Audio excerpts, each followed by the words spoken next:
Hello, welcome, नमस्कार। कैसे हो आप सब? आ गया ना थोड़ा आनंद? किस बात का? साथियों, जो लगातार जुड़े हुए थे 30 में से एक या दो ही क्वेश्चन साइकोलॉजी में गलत किए होंगे आपने। 30 में से एक या दो ही क्वेश्चन जो पढ़ाया था वही चीज़ आ चुकी है। यूँ मान लीजिए, जो प्रतिष्ठा का सवाल मैं इतने दिनों से कह रहा था कि मेरी प्रतिष्ठा का सवाल है, तो वो प्रतिष्ठा बिल्कुल लाज रखी गई है। क्वेश्चन वही बेटे हैं, एक एक चीज़ को बताने वाला हूँ। 30 में से 30 क्वेश्चन बेटे हैं, पूरे ही क्वेश्चन साइकोलॉजी के बेटे हैं। एक एक सब्जेक्ट के आंसर की बताऊँगा यहाँ पर। पूरे ही 30 प्रश्न बाल विकास एवं शिक्षण विधियों के रीट लेवल 2 का है। ये किसका है? रीट लेवल 2 के लिए है ये, ठीक है। रीट लेवल 2 के आंसर की है, जिसको तैयार करने में हमारे जो माननीय गुरुजी है डॉक्टर आशीष जी दुबे, जो कोटा में पढ़ाते हैं साइकोलॉजी, तो उनके द्वारा भी इस आंसर की बनाने में सहयोग किया गया है। बिल्कुल उसका मैं उनको बहुत ही ज़्यादा धन्यवाद देना चाहूँगा, सर को भी। और साथ में आप सभी का जो प्यार इतना ज़्यादा मिला था, इतना ज़्यादा आपने मुझसे जो इतनी उम्मीद रख रखी थी, उसी उम्मीद पर 100% खरा उतरा हूँ साथियों। अब तो मैं गर्व से कह सकता हूँ, क्योंकि ये क्वेश्चन वही आए हैं जो कराए हैं। हिंदी में एक भी क्वेश्चन लैंग्वेज फर्स्ट में बाहर नहीं निकला है, लेवल 2 में, ठीक है। वो देशी विदेशी के अलावा, ठीक। तो चलिए शुरू करते हैं इस वीडियो को। एक एक प्रश्न को चेक करना जो मुझसे पढ़ा था, आप बिल्कुल सही, बिल्कुल दिल से कमेंट करके जाना नीचे कि क्वेश्चन बेटे या नहीं बेटे और कितने क्वेश्चन हो रहे। पूरे ही 30 प्रश्नों के बिल्कुल सही आंसर बताने वाला हूं साथियों। तो चलिए वीडियो को। तो साथियों, यहाँ पर देखिएगा, आपके लेवल 2 का है। वापस कह रहा हूँ, लेवल 2 साइंस मैथ्स एसएसटी सभी के लिए एक कॉमन जो साइकोलॉजी का पेपर आता है वो है ये। तो बाल विकास एवं शिक्षण विधियों के कुल कितने प्रश्न हैं? 30 प्रश्न। 30 प्रश्नों के ही ऑथेंटिक आंसर बताने वाला हूँ, 30 ही प्रश्नों के, ठीक है। तो चलिए शुरू करते हैं इस वीडियो को। देखिए पहला क्वेश्चन क्या है था। सीरीज कोड आपका ये ऐप है, बाकी आपके अगर सीरीज कोड चेंज है तो आप पेपर को देख लीजिए और इन प्रश्नों का मिलान कर लीजिएगा, ठीक है। प्रश्न वही थे, बाकी प्रश्न संख्या, जो प्रश्न क्रमांक है वो चेंज हो सकते हैं आपके। तो चलिए पहला क्वेश्चन क्या था। यदि बालक की वास्तविक आयु 13 वर्ष है और मानसिक आयु 14 वर्ष है तो बुद्धि लब्धि क्या होगी? अब यहाँ 112.50, 110.25, 107.25 और 100.50। तो भाई पहली चीज़ तो ये बुद्धि लब्धि निकालने का सूत्र जब मैंने आपको साइकोलॉजी की क्लासें ली थी तो अच्छी तरह से बता रखा था। क्या था बुद्धि लब्धि निकालने का सूत्र? मानसिक आयु ऊपर लिखते हैं मानसिक आयु, ये तो बहुत सीधा प्रश्न आ गया था, और नीचे लिखते हैं वास्तविक आयु और इंटू 100 कर देते हैं। तो मानसिक आयु कितनी है साथियों? 14 वर्ष है, और वास्तविक आयु कितनी है? 13 वर्ष है, इंटू 100 कर लेंगे। तो भाई मानसिक आयु बटे वास्तविक आयु इंटू 100। तो सीधी सी चीज थी, इसमें तो 14 को 100 से गुणा कर लेते और 13 का इसमें भाग देते, तो बिल्कुल आपके यहाँ पर 107.69 आ जाएगा। इसमें तो ज़्यादा कुछ करना नहीं था, ये सूत्र तो नॉर्मल सी चीज़ है, सभी को याद होगा। तो दूसरा विकल्प पहले क्वेश्चन में सही है। नेक्स्ट ये प्रश्न संख्या 2 पे आते हैं। तो चलिए दूसरा क्वेश्चन इसका देख लेते हैं। अच्छा, एक और चीज़ उन लोगों के लिए तमाचा है जो कहते थे कि जो पीएन लोधा से पढ़ रहा है वो बिल्कुल गलत तरीके से उसकी तैयारी हो रही है, या फिर यूँ कहते थे कि ऐसे प्रश्न नहीं आएंगे, ये इसका यही फलाना दिखाना जा रहा है। कितनी बुराई है मेरे सामने है, लेकिन बिल्कुल मैंने उसी तरीके से आपको तैयारी कराई जिस तरीके से एग्जाम आपका होता है, और तो मैंने इससे बहुत ज़्यादा डीपली करवाई थी। ये तो बहुत नॉर्मल लेवल दे दिया इन्होंने। चलिए दूसरा क्वेश्चन। सीखने का क्लासिकल कंडीशनिंग सिद्धांत प्रतिपादित किया था? Skinner, Thorndike, Pavlov, Kohlberg. तो साथियों यहाँ पर देखिए, क्लासिकल कंडीशनिंग कई बार बताया तो कई बार कोई गिनती नहीं है। पावलोव के द्वारा क्लासिकल कंडीशनिंग दिया गया था। किसके द्वारा दिया गया था? पावलोव के द्वारा। तो फिर यहाँ पर कौन सा विकल्प आपके सही रहेगा साथियों? विकल्प नंबर 2 यहाँ पर बिल्कुल इसका सही आंसर है, ठीक है। तो यहाँ पर आपका दूसरा विकल्प सही रहेगा। चलिए नेक्स्ट प्रश्न संख्या 3 क्या पूछा था। बाल अपराध का कारण है, बहुत कॉमन सा क्वेश्चन था। माता पिता में अनबन रहना, परिवार के सदस्यों का सहानुभूतिपूर्ण व्यवहार, परिवार में आपस की सहमति से कार्य होना और समृद्ध परिवार। तो समृद्ध परिवार है, परिवार में आपस की सहमति से कार्य हो रहा है, सदस्यों का सहानुभूतिपूर्ण व्यवहार है, ये बाल अपराध नहीं होता है। इससे बाल अपराध किससे होता है? माता पिता में अनबन रहने से। तो विकल्प नंबर आपका जो ए वाला है इस क्वेश्चन का सही आंसर है साथियों। नेक्स्ट प्रश्न संख्या 4 क्या पूछ रहा है देखिएगा। चौथा क्वेश्चन कई बार ये बिल्कुल ऑप्शन भी चेंजेस नहीं थे, ऑप्शन भी चेंजेस नहीं थे इसमें, तो इतनी बार करा चुका हूँ इस क्वेश्चन को। बालकों के मुफ्त एवं अनिवार्य शिक्षा का अधिकार अधिनियम 2009 में निम्न में से किस पर ध्यान नहीं दिया गया? प्रशिक्षण सुविधा अध्यापक को प्रदान करना, घुमंतु बालकों के प्रवेश को सुनिश्चित करना, एकेडमिक कैलेंडर को निर्धारित करना और 14 वर्ष के पश्चात की शिक्षा। तो भैया 14 वर्ष के पश्चात की शिक्षा पर इसमें ध्यान नहीं दिया गया था, क्योंकि ये 6 से 14 वर्ष तक चलती थी। तो चौथा विकल्प आपके जो यहाँ पर चौथा क्वेश्चन है इसमें डी वाला सही है। चलिए नेक्स्ट प्रश्न नंबर 5 पे आएंगे। निम्न में से कौन सा चरण शोध को क्रियात्मक अनुसंधान बनाता है? उपकल्पनाओं का निर्माण, सामान्यीकरण, प्रोग्राम का क्रियान्वयन एवं मूल्यांकन और साहित्य का पुनर्वीक्षण। तो कई बार बताया था उपकल्पनाओं का निर्माण मौलिक अनुसंधान में होता है, सामान्यीकरण मौलिक अनुसंधान में होता है, साहित्य जैसी चीजें क्रियात्मक में नहीं चलती है। 2012 का ही क्वेश्चन रिपीट कर दिया ये तो इन्होंने। तो मतलब आपका यहाँ पर जो बी वाला विकल्प है, प्रोग्राम का क्रियान्वयन एवं मूल्यांकन करना, साथियों ये चरण जो है ये शोध को क्रियात्मक अनुसंधान बना देता है। विकल्प नंबर आपका बी वाला 5वें क्वेश्चन में बिल्कुल सही हो जाएगा। तो चलिए नेक्स्ट प्रश्न संख्या 6 को देखेंगे। एनसीएफ 2005 में कला शिक्षा को जोड़ने का उद्देश्य है तार्किक चिंतन में वृद्धि करना, सांस्कृतिक विरासत की सराहना करना, वैज्ञानिक दृष्टिकोण का विकास करना, ऐतिहासिक जगहों पर परिभ्रमण। तो ऑप्शन कैसे हटाएंगे? ऐतिहासिक जगहों पर परिभ्रमण के लिए थोड़ी कला शिक्षा को जोड़ा जाता है, गलत है। फिर वैज्ञानिक दृष्टिकोण और तार्किक चिंतन, इन दोनों से ज्यादा बेटर विकल्प है सांस्कृतिक विरासत की सराहना करना, क्योंकि कला में क्या आ जाती है? सांस्कृतिक विरासत आ जाती है। तो सी वाला विकल्प छठे क्वेश्चन में सही माना जाएगा साथियों। नेक्स्ट आगे बढ़ेंगे प्रश्न संख्या 7 पर। तो 7वां प्रश्न, 7वां क्वेश्चन है विकास कभी न समाप्त होने वाली प्रक्रिया है, यह विचार संबंधित है। बिल्कुल सेम टू सेम कॉपी करके दे दिया प्रश्न को, सेम टू सेम। निरंतरता का सिद्धांत, अंतर संबंध का सिद्धांत, अन्योन्य क्रिया का सिद्धांत, एकीकरण का सिद्धांत। तो भाई कभी न समाप्त होने वाली मतलब लगातार चलने वाली प्रक्रिया, पहले भी कई बार करा चुका हूँ, जो मुझसे जुड़े हैं उनको अच्छी तरह से ज्ञात हो गई ये चीज। तो निरंतरता का सिद्धांत है, नॉर्मल सा क्वेश्चन था, ए वाला विकल्प यहाँ पर प्रश्न संख्या 7 में सही है साथियों। कौन सा वाला? विकल्प नंबर 1, ठीक है। नेक्स्ट ये प्रश्न संख्या 8 पे आते हैं। तो चलिए 8वां क्वेश्चन, निम्नलिखित में से कौन सा बुद्धि का घटक नहीं है? तार्किक चिंतन, स्मृति, व्यावसायिक रुचियां और अनुभवों से सीखना। तो देखो बुद्धि के घटकों में हम तार्किक चिंतन बुद्धि के माध्यम से करते हैं, अनुभव द्वारा बुद्धि से सीखते हैं। अब स्मृति या व्यावसायिक रुचियों में से राइट रहेगा आपके विकल्प नंबर बी ही सही माना जाएगा। व्यावसायिक रुचियां जो आपकी इसमें व्यावसायिक रुचियां होती है, व्यावसायिक रुचियों को हम बुद्धि के घटकों के अंतर्गत सम्मिलित नहीं करते हैं। तो विकल्प नंबर आपका जो 2 है, बी वाला है, 8वें क्वेश्चन में बिल्कुल सही है। नेक्स्ट ये प्रश्न संख्या 9 पे आते हैं। निम्न में से बालक की कौन सी प्रक्रिया मनोगत्यात्मक नहीं है? तो मनोगत्यात्मक में क्या बता रखा है यहाँ पर? देखिए साइकोमोटर एक्टिविटीज, मतलब जिसमें क्रिया की जाती है। तो सोचना, गेंद फेंकना, लिखना, खेलना। खेलने में, लिखने में, गेंद फेंकने में क्रिया होती है, लेकिन क्या सोचने में क्रिया होती है? नहीं होती है। तो विकल्प 1 आपके प्रश्न संख्या 9 में सही हो जाता है। कौन सा? विकल्प नंबर 1 इसमें बिल्कुल सही आंसर है। तो चलिए आगे बढ़ेंगे हम 10वें क्वेश्चन की ओर। देखो अगर एक आध क्वेश्चन में 30 में ऑफिशियल की तरह ही आंसर की है, ये यूँ मान लो यहाँ जो बताया जा रहा है वही सही माना जाएगा।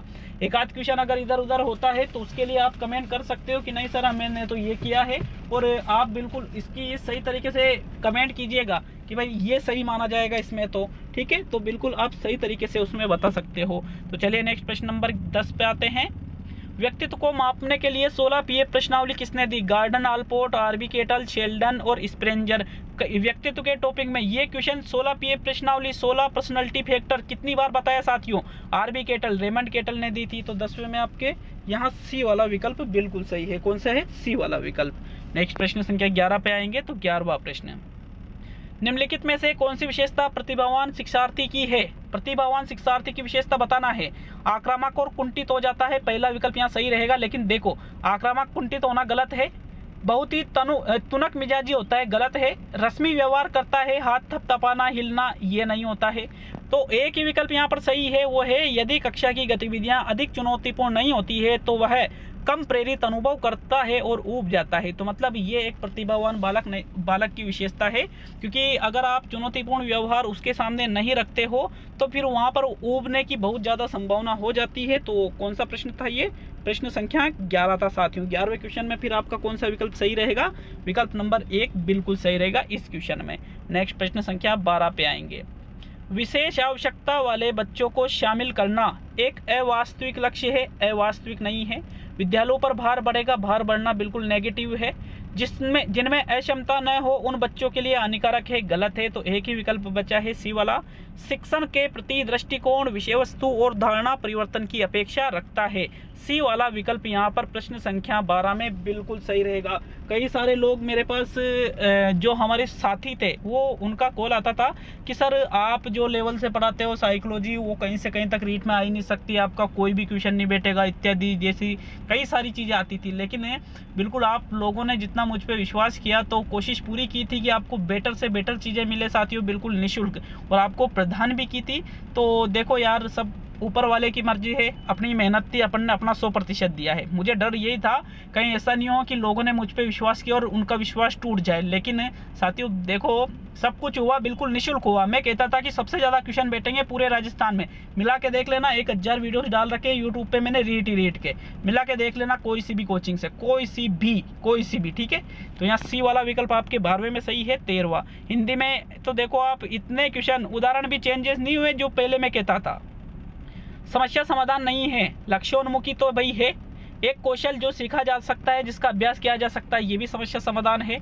समझ और क्रमिक चरणों के प्रयोग पर आधारित, ये भी समस्या समाधान है। लेकिन संगीत संबंधी योग्यता के बारे में ये कोई समस्या समाधान थोड़ी है साथियों, ये तो एक योग्यता है। इसलिए फिर आपके 13वें क्वेश्चन में कौन सा विकल्प सही माना जाएगा? चौथा विकल्प इसमें सही माना जाएगा। नेक्स्ट प्रश्न नंबर 14, प्रासंगिक अंतर्बोध परीक्षण व्यक्तित्व को मापने की, प्रासंगिक अंतर्बोध थियमेटिक एप्रिसिएशन टेस्ट, जिसको टेट भी कहते हैं, चित्र आधारित, पढ़ा रखा है ना कई बार, यूं मत कहना कि नहीं पढ़ा रखा है। आत्मनिष्ठ विधि नहीं है ये, वस्तुनिष्ठ विधि नहीं है ये, प्रयोगात्मक विधि नहीं है, बल्कि एक प्रक्षेपी विधि है। समायोजन की प्रक्षेपी विधियों में अच्छी तरह से लिखा रखा है इस चीज़ को साथियों। जब साइकोलॉजी अगर किसी ने पढ़ी हो तो, और साइकोलॉजी नहीं पढ़ी थी मुझसे और ऑब्जेक्टिव क्वेश्चन भी अगर आपने किए थे तो भी इस क्वेश्चन का आंसर बिल्कुल सही दिया होगा, क्योंकि इसमें अचेतन मन का अध्ययन किया जाता था। तीसरा विकल्प आपके 14वें प्रश्न में सही रहेगा।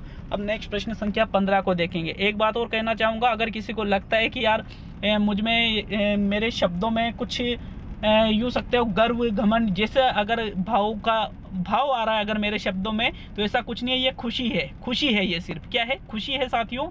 आप सभी को इतना ज़्यादा, आप सब ने मुझसे जो प्यार किया है उसकी खुशी है ये, उसका जो रिजल्ट है उसकी खुशी है ये, ठीक है। आप सबका जो सिलेक्शन हो रहा है उसकी खुशी है ये। तो नेक्स्ट प्रश्न नंबर 15, निम्नलिखित में से कौन सा सृजनात्मकता की ओर ले जाता है? सावेगिक चिंतन, अपसारी चिंतन, अभिसारी चिंतन, अहमवादी चिंतन। तो क्या बता रखा है? सृजनात्मकता का संबंध अपसारी चिंतन से होता है और बुद्धि का संबंध अभिसारी से। तो यहाँ किसका पूछा है? सृजनात्मकता का पूछा है, मतलब सी वाला विकल्प आपके प्रश्न संख्या 15 में बिल्कुल सही रहेगा। नेक्स्ट प्रश्न संख्या 16 पे आएंगे। तो 16वां क्वेश्चन इसमें क्या पूछ रहा था? बाल केंद्रित शिक्षण विधि का अर्थ है बच्चों को शिक्षक का अनुसरण और अनुकरण करने के लिए कहना। तो अनुकरण और अनुसरण करना ही साथियों बाल केंद्रित नहीं होता है, गलत है। बच्चों को पूर्ण रूप से स्वतंत्रता देना भी बाल केंद्रित नहीं है, गलत है। नैतिक शिक्षा देना भी गलत है। तो फिर चौथा होना चाहिए क्या है? बच्चों की अभिव्यक्ति और उनकी सक्रिय भागीदारी को महत्व देना। अगर हम बच्चों की अभिव्यक्ति और सक्रिय भागीदारी को महत्व दे रहे हैं, वो खुद क्रिया करके, सक्रिय मतलब जिसमें क्रिया करके सीखते हैं, खुद क्रिया करके सीखते हैं, वो अभिव्यक्ति के लिए स्वतंत्र है। तो साथियों ये चीज़ें बाल केंद्रित शिक्षण विधि के अंतर्गत आ जाती है। डी वाला विकल्प आपके 16वें क्वेश्चन में बिल्कुल सही है, चौथा विकल्प। नेक्स्ट प्रश्न संख्या 17। तो 17वां क्वेश्चन RBSC की किताब में से पूर्णतः लिया गया है। रेविन प्रोग्रेसिव मैट्रिसेज का प्रयोग रिक्त स्थान के मापन के लिए किया जाता है। व्यक्तित्व, बुद्धि, अधिगम, सृजनात्मकता। तो जो रेविन प्रोग्रेसिव मैट्रिसेज का प्रयोग है साथियों, इसको मैंने बुद्धि के अंतर्गत आपको क्वेश्चन करा रखा है कि भाई इसका प्रयोग किसके लिए किया जाता है? बुद्धि के लिए किया जाता है। 17वें में आपके तीसरा विकल्प बिल्कुल सही रहेगा। नेक्स्ट प्रश्न संख्या 18 को देखेंगे। तो चलिए 18वां क्वेश्चन। वाइगोस्की के अनुसार बालक सीखते हैं अनुकरण से, वयस्कों और समवयस्कों के साथ परस्पर क्रिया से, जब पुनर्बलन प्रदान किया जाता है और परिपक्व होने से। तो इस क्वेश्चन को समझना था, क्या था करना था? समझना था। वाइगोस्की का सिद्धांत था सामाजिक सांस्कृतिक विकास का सिद्धांत, जिसमें बालक एक सामाजिक सांस्कृतिक क्षेत्र में क्रिया के माध्यम से अंतः क्रिया करता है और सीखता है। तो अनुकरण गलत हो गया। वयस्कों और समवयस्कों के साथ परस्पर क्रिया, अब इसमें की जाती है वयस्कों के साथ, समवयस्कों के साथ। अब वो लोग कहाँ रहते हैं? समाज में रहते हैं, तो ये सही हो सकता है। पुनर्बलन प्रदान किया जाता है, गलत है। परिपक्व होने पर, गलत है। मतलब बी वाला विकल्प ही आपके प्रश्न संख्या 18 में बिल्कुल सही रहेगा साथियों। एक एक सब्जेक्ट के आंसर की अच्छी तरह से, बिल्कुल ऑथेंटिक आंसर की, कोई कोई क्वेश्चन ही चेंजेज होगा फाइनल आंसर की में, नहीं तो नहीं होगा। कोई कोई क्वेश्चन हो सकता है, कोई कोई, ठीक है। 150 में से 4-5 क्वेश्चन मान सकते हो, मैक्सिमम इधर उधर होंगे, नहीं तो नहीं होंगे। तो इसलिए मिलान कर लेना सही तरीके से, बिल्कुल ईमानदारी से नीचे कमेंट करना फिर कि हमारे इतने नंबर बन रहे, बिल्कुल ईमानदारी से। ये भाई शिक्षक भर्ती का पेपर है, तो ईमानदारी से। यहाँ पर आप यूं मत कह देना कि सर 30 में से 30 आ गए, तो 30 में से 30 भी आ सकते हैं, कह सकते हो, लेकिन आते हैं तब कह सकते हो। नेक्स्ट प्रश्न संख्या 19। लेकिन आशा है जो पढ़ा है एक के भी 25 से कम नहीं आएंगे साइकोलॉजी में, एक के भी, जो वास्तव में सही तरीके से पढ़ा है। किस मनोवैज्ञानिक के द्वारा सर्वप्रथम बुद्धि परीक्षण का निर्माण किया गया था? वेक्सलर, स्पीयरमैन, बिने और केटल। तो भाई जो बुद्धि के सिद्धांत है, क्या पढ़ाया? सन 1905 में बिने के द्वारा एक तत्व का सिद्धांत दिया गया था। इसलिए बुद्धि परीक्षण का निर्माण सबसे पहले किसने किया था? बिने ने किया था साथियों। दूसरा विकल्प आपके प्रश्न संख्या 19 में सही रहेगा। कौन सा प्रश्न संख्या 19 में? दूसरा विकल्प बिने वाला सही है, ठीक है, दूसरा विकल्प सही है। नेक्स्ट प्रश्न संख्या 20 को देखेंगे। एक शिक्षक द्वारा प्रतिभाशाली बालकों के उत्थान हेतु कौन सा प्रयास किया जाएगा? पढ़ाने की धीमी गति। भाई प्रतिभाशाली बालक है तो क्या पढ़ाने की गति धीमी रखेंगे? नहीं, गलत है। उन्हें दंड दोगे? दंड देना तो बिल्कुल ही गलत है, ये भी गलत हो गया। उन पर ध्यान नहीं दोगे? ध्यान देना भी बिल्कुल गलत है। तो फिर एक ही विकल्प बचा है, दूसरा बी वाला। विशिष्ट कक्षाएं व प्रोत्साहन, दूसरा विकल्प आपके प्रश्न संख्या 20 में सही रहेगा साथियों। विशिष्ट कक्षाएं व प्रोत्साहन देना, कि भाई उनको हम प्रोत्साहन देंगे, विशिष्ट कक्षाओं का आयोजन उन बालकों के लिए करेंगे, क्योंकि वो क्या है? प्रतिभाशाली बालक है। तो दूसरा विकल्प 20वें प्रश्न में बिल्कुल सही है। नेक्स्ट प्रश्न नंबर 21वां क्वेश्चन कई बार करा चुका हूँ आपको मैंने टेस्टों में। शिक्षा का अधिकार अधिनियम 2009 में शिक्षक के लिए प्रति सप्ताह न्यूनतम कार्य घंटों की संख्या 30, 45, 56 और 70। तो प्रति सप्ताह की अगर हम बात करें तो एक सप्ताह में शिक्षक न्यूनतम 45 घंटे शिक्षण कार्य करता है, जिसमें उसके तैयारी के घंटे भी शामिल होते हैं। तो 21वें क्वेश्चन में आपके कौन सा विकल्प सही है साथियों? 21 वही है ना? कौन सा है ये क्वेश्चन? देखो 21 वही है। तो यहाँ पर 21वें में आपके सी वाला मतलब तीसरा विकल्प बिल्कुल सही है। तो चलिए आगे बढ़ेंगे प्रश्न संख्या 22 पर। 22वां प्रश्न। एक विद्यालय के प्रधानाचार्य द्वारा विद्यार्थियों की विभिन्न संवेगात्मक समस्याओं के कारणों को पहचानने व उन्हें दूर करने हेतु कौन सा अनुसंधान किया जाता है? क्रियात्मक अनुसंधान, ऐतिहासिक अनुसंधान, गुणात्मक अनुसंधान, वर्णनात्मक अनुसंधान। तो विद्यालय का प्रधानाचार्य है, विद्यार्थियों को विभिन्न संवेगात्मक समस्याओं के कारणों को पहचान रहा है, उन्हें दूर कर रहा है।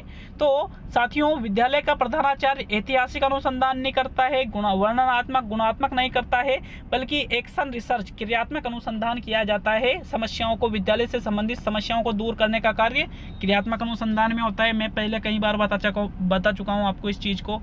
तो 22वें क्वेश्चन में आपके जो प्रथम विकल्प है यही सही रहेगा। नेक्स्ट प्रश्न संख्या 23 को देखेंगे। तो 23वां क्वेश्चन। निम्नलिखित में से कौन सा सिद्धांत परिणामों द्वारा सीखने से संबंधित है? क्रिया प्रसूत अनुबंधन, शास्त्रीय अनुबंधन, अंतर्दृष्टि अधिगम, संज्ञानात्मक सीखना। तो भाई यहाँ पर परिणामों द्वारा सीखना, ठीक है। तो परिणामों द्वारा किसमें सीखा जाता है? किसमें सीखा जाता है साथियों? देखो जो B.F. स्किनर ने क्रिया प्रसूत अनुबंधन का सिद्धांत दिया था, इसमें सीखना परिणामों पर आधारित होता है। अगर परिणाम सही नहीं रहते हैं तो जो सीखने वाला मतलब जो अधिगम करता है वो वापस उस क्रिया को नहीं दोहराता है। क्रिया को नहीं दोहराएगा मतलब वो किस पर निर्धारित है? उद्दीपक से निर्धारित नहीं है, बल्कि वो क्रिया के परिणाम पर आधारित होती है। तो प्रथम विकल्प आपके प्रश्न संख्या 23 में बिल्कुल सही है साथियों, ठीक है। प्रथम विकल्प ए वाला विकल्प, कोई डाउट नहीं है इसमें भी। नेक्स्ट प्रश्न संख्या 24 को देखेंगे। जब हम वर्तमान स्कीमा का प्रयोग बाह्य जगत के विश्लेषण हेतु करते हैं तब उसे कहा जाता है आत्मसात्मीकरण, अनुकूलन, संबंध और संतुलन। तो भाई ये जीन पियाजे से संबंधित प्रश्न आपसे पूछ लिया। वर्तमान स्कीमा, स्कीमा का मतलब होता है ज्ञान की संरचना, मस्तिष्क में ज्ञान की संरचना का निर्माण। तो इसका प्रयोग बाह्य जगत का विश्लेषण हेतु आप करते हो, तो भाई बाह्य जगत का विश्लेषण में संतुलन तो कहीं से कहीं तक नहीं आएगा। अब संबंध भी इसमें नहीं आएगा साथियों। आत्मसात्मीकरण या अनुकूलन दोनों में से एक सही विकल्प है। तो देखो इस क्वेश्चन का जो सही आंसर है वो रहेगा आत्मसात्मीकरण। विकल्प 1 यहाँ पर सही माना जाएगा प्रश्न संख्या 24 में। नेक्स्ट आगे बढ़ेंगे प्रश्न संख्या 25 की ओर। तो 25वां प्रश्न। निम्न में से कौन सा प्रेक्षीय परीक्षण की विशेषता नहीं है? प्रक्षेपीय अब प्रक्षेपीय परीक्षण का मतलब होता है मित्रों जिसमें अचेतन मन के आधार पर व्यक्तित्व का वर्णन किया जाता है या अचेतन मन के आधार पर जो चीजें परीक्षण की जाती है वो। तो इसमें अस्पष्ट उद्दीपक होते हैं तभी अचेतन मन का संबंध होता है। अनुक्रिया की स्वतंत्रता होती है, वस्तुनिष्ठ व्याख्या की जाती है, लेकिन सब्जेक्टिव प्रिसेप्शन मतलब व्यक्तिपरक नहीं होता है, ये वस्तुनिष्ठ होता है। तो विकल्प नंबर जो सी तीसरा विकल्प है प्रश्न संख्या 25 में यही सही आंसर रहेगा। तो 25वें में आपके थर्ड विकल्प सही है। नेक्स्ट आगे बढ़ेंगे प्रश्न नंबर 26 की ओर। तो 26वां प्रश्न, अल्बर्ट बंडूरा के अनुसार निरीक्षणात्मक अधिगम हेतु 4 परिस्थितियां आवश्यक है, परिस्थितियों का सही क्रम है। तो भाई बंडूरा ने वही मॉडलिंग वाला जो सिद्धांत है ना जिसमें बालक देख करके सीखता है। तो सबसे पहले तो भाई अवधान मतलब ध्यान दिया जाता है, किसी भी चीज को वो देखता है। तो यहाँ पर अवधान अवधान अवधान, फिर उसके बाद में प्रेरणा नहीं होती है बल्कि धारणा बनाता है वो अपने माइंड में। तो ये गलत हो गया, ये भी गलत हो गया। अब सी या डी। तो अवधान देखो इंग्लिश में भी पढ़ेंगे इसको, ये देखिएगा अवधान हो गया, धारणा हो गई, फिर उसके बाद में यहाँ पर सी या डी इन दोनों में से एक रहेगा पुनरुत्पादन और अनुप्रेरणा। तो इसके बाद में जहां तक मुझे लगता है इसमें अनुप्रेरणा होती है, फिर उसके बाद में पुनरुत्पादन रिप्रोडक्शन बाद में, मोटिवेशन मतलब अभिप्रेरित।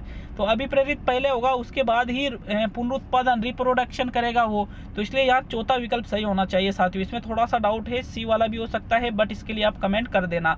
तो साथियों प्रश्न नंबर 27 था आपके, सिगमंड फ्रायड के अनुसार अचेतन मन की विशेषताओं को ज्ञात करने की सर्वाधिक उपयुक्त विधि कौन सी है?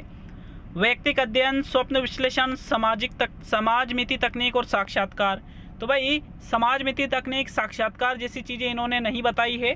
यहाँ पर अचेतन मन की बात की जा रही है। तो साथियों स्वप्न विश्लेषण, क्योंकि स्वप्न का संबंध किससे होता है? अचेतन मन से होता है।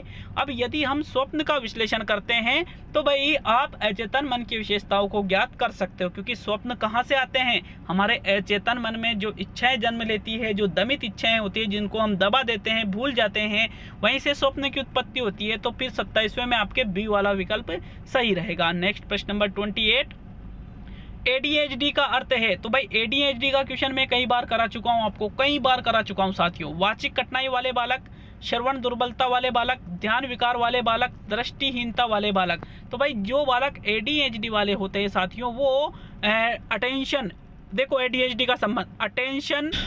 तो साथियों ADHD का मतलब होता है अटेंशन डिसऑर्डर वाले बालक, मतलब ध्यान विकार वाले बालक। सी वाला विकल्प आपके 28 में सही है। नेक्स्ट प्रश्न संख्या 29 को देखेंगे। तो 29वां क्वेश्चन था आपके, एक परीक्षण जो व्यक्ति की किसी एक या अधिक क्षेत्रों में उसकी विशेषताओं और कमियों को व्यक्त करने के लिए बनाया गया है कहलाता है? उपचारात्मक परीक्षण, निदानात्मक परीक्षण, उपलब्धि परीक्षण, रचनात्मक परीक्षण। साथियों जो 29वां प्रश्न आपसे पूछ रहा है तो इसमें 2 चीज़ें हैं। अब आप कमियों को व्यक्त करने के लिए इसमें निदान पे जा सकते हो, लेकिन इसमें एक और चीज़ बता रखी है उसकी विशेषताएं। तो भाई विशेषताएं निदान में नहीं होती है, विशेषता फिर किस में रहेगी? उपलब्धि में रहेगी साथियों। इसलिए फिर उपलब्धि परीक्षण सी वाला 29वें क्वेश्चन में सही रहेगा। तो चलिए देख लेते हैं अंतिम और 30वां प्रश्न। और 30वां क्वेश्चन लेवल 2 में पूछा गया था, भारतीय संविधान में कौन से संशोधन द्वारा शिक्षा का अधिकार सम्मिलित किया गया? 86वां संविधान संशोधन, 74वां संविधान संशोधन, 89वां संविधान संशोधन, 91वां संविधान संशोधन। देखो इस क्वेश्चन को मैंने कब कराया था? जब मैंने RTE 2009 का, अभी भी सर्च कर सकते हो यूट्यूब पे पड़ा हुआ है मेरा वीडियो। तो RTE 2009 बाई PN लोधा लिख देना, वहाँ पर अच्छी तरह से मैंने बता रखा है कि भाई इस भारतीय संविधान में कौन से संशोधन, मतलब जो 86वां संविधान संशोधन हुआ था इसमें ही शिक्षा का अधिकार सम्मिलित किया गया था भारतीय संविधान में। तो 86वां संविधान संशोधन यहाँ पर बिल्कुल सही है। तो ये 30 क्वेश्चन कराए हैं। वैसे विशेष सहयोग डॉक्टर आशीष दुबे सर का रहा है इस आंसर की तैयार करने में। बिल्कुल मैंने भी अपना पूरा ज्ञान और दुबे जी सर ने जो सहयोग दिया है बिल्कुल आंसर की उससे बनाई गई है।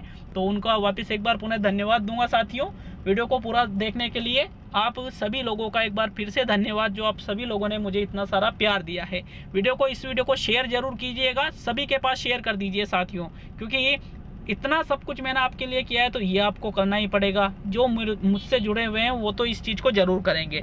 तो अब अगला जो वीडियो आएगा वो हिंदी का या फिर सभी सब्जेक्टों का एक एक वीडियो डालता जाऊंगा जैसे जैसे आंसर की बनती जाएगी। तो अब मिलते हैं अगले वीडियो में। सभी दोस्तों का बहुत बहुत धन्यवाद।